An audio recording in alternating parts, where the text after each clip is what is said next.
All right, so we're diving into the aftermath of the Trump-Harris VP debate.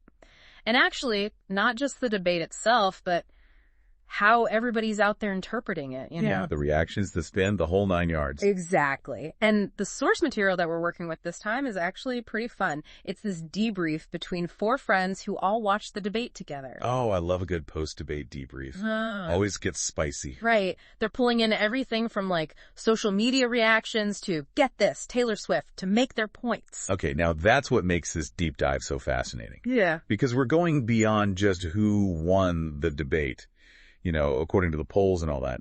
We're really going to dissect how those narratives get shaped afterwards. Especially in the age of social media, right? Oh, absolutely. It's a whole different ballgame now. Okay, so picture this. Our friend group is hanging out at a comedy club right after the debate, right? Sounds like a good time. And even the Trump supporters in the group, they were admitting that, yeah, Kamala Harris kind of seemed to come out on top. Interesting. But then they get online and bam. Everyone and their mother is claiming victory for their chosen candidate. It's like everyone's living in a different reality. Totally. It's so bizarre. This, my friend, is a textbook example of what we call echo chambers at play. Echo chambers. Okay, break that down for me. So, social media algorithms, right? They're designed to feed us content that lines up with our existing beliefs. Yeah.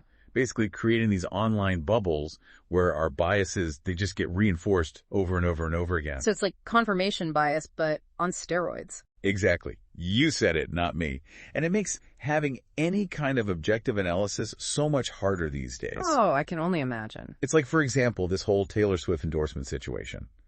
One of the friends in our source material actually used Taylor's post-debate shout-out for Harris as proof that she won decisively. Oh, come on. I mean, we all know Taylor Swift has a massive following, but is she really swaying any undecided voters? Right. Or is she just, you know, energizing her already super dedicated fan base? That, my friend, is the million-dollar question. It really is. And it gets at this bigger issue of celebrity influence in politics, which is honestly a whole other deep dive. Oh, yeah, for sure. But on the one hand, you can argue that celebrities have these huge platforms, right? So they can use them to raise awareness about issues, maybe even mobilize voters. Sure, yeah. But on the other hand, aren't they often just preaching to the choir? Like reinforcing existing beliefs instead of actually challenging people to think differently? Which, in this crazy hyper-partisan climate that we're living in, isn't exactly helping to bridge the divide. You got that right. And that's the real danger of these echo chambers, right?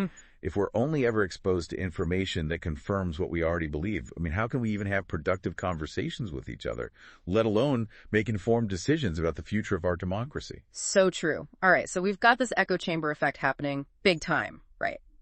But here's where things get even more interesting. Even within this friend group where, you know, theoretically they're all getting the same information about the debate, the why behind their support for Harris is like a whole other can of worms. Oh, I am intrigued. Tell me more. Okay, so one of the friends in our source material, he makes this observation about Kamala's strategy. And it really stuck with me. He was saying, like, she basically weaponized Mike Pence's name, used it to kind of, like, get under Trump's skin and fluster him. And from there, it was all downhill for the former VP. You know, that's a really sharp observation. And it gets at this clever tactic that politicians have been using in debates forever. Instead of getting bogged down in, like, the nitty-gritty policy details, Harris really seemed focused on just keeping Trump off balance. Right. Like, she knew exactly which buttons to push. Oh, absolutely. Yeah. She went for the jugular, you know, personality attacks. Mm-hmm. And this strategy of tying Trump to Pence, and by extension to the policies of the previous administration, she hit that hard every chance she got. So less about what she would do, more about pointing out what they hadn't done. Exactly. And honestly, this tactic works for a reason. Think about how we all watch these debates. We're looking for the clash, those moments of drama and excitement. It plays on our primal instincts, you know. We get so caught up in the fight that we completely forget to ask, like, wait, did either of them actually offer any real solutions here? It's classic optical politics, where the image, the feeling a candidate projects, that's more important than the actual substance of their arguments. Okay, hold on. So tell me more about this optical politics idea, because it feels like it's everywhere these days. Oh, it totally is. Think about it like this. Sometimes connecting with voters on an emotional level, especially those undecided voters, it's more effective than getting bogged down in policy details. It's about crafting a narrative, a feeling that really resonates with people. So you're saying, like, sometimes vibes are more important than actual concrete plans. In a way, yeah, and it's not even a new thing either. Think about Obama's election back in 2008.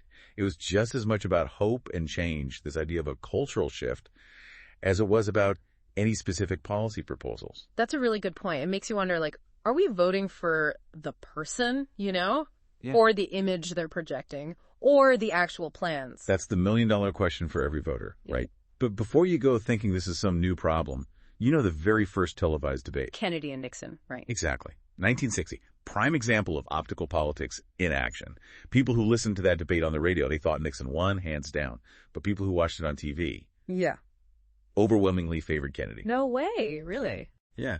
Because Kennedy, he looked tan, healthy, confident. And Nixon, he just looked pale and sweaty under those hot studio lights. Wow, I never even thought about it like that. So even back then, it was about more than just what you were saying, but like how you physically looked while saying it. Okay, this is blowing my mind. But if it's all about presentation over substance, what does that even mean for the future of like our political discourse? Yeah. As fascinating as all this optical politics stuff is, it's also kind of disheartening. Like one of the friends in our source material said it best. What's the point of even voting if no one's laying out actual concrete plans? Right. Yeah, I get that. It's easy to feel like we're being sold on like a carefully crafted image instead of substance. Exactly. And it's not even just about the lack of detailed plans either. This friend group, they got into this whole debate about how much immigration is impacting like national identities, not just in the US, but around the world. And that ties right back into this whole optical politics thing, doesn't it? Totally. Because politicians can tap into these anxieties about cultural change. Those questions about what even defines a nation anymore. They use it to create a narrative, often one rooted in fear or nostalgia. So instead of offering solutions, they're just like capitalizing on people's anxieties. Yeah, in a way, it's about manufacturing this sense of urgency, this feeling that we need to be protected from them. It's effective, for sure, but it often comes at the expense of nuanced debate and real solutions. It's like we're being conditioned to vote based on fear or anger rather than like logic or hope. And that's exactly why it's so important to be aware of these tactics. Because once you understand how optical politics works, you can start to see through those smoke and mirrors. So how do we do that? Like, how do we actually become more discerning consumers of all this political media? How do we cut through the noise? It starts with being critical of everything you see and hear. Don't just accept the narratives being presented to you at face value.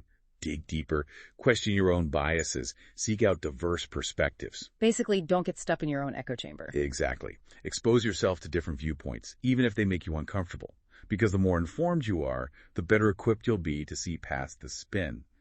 And ultimately, to make decisions that are based on facts, not just feelings. So to kind of bring it all home, it seems like the big takeaway from this deep dive is that even though, the Trump-Harris debate might feel like old news by now, the strategies we saw at play, especially this idea of optical politics, they're more relevant than ever.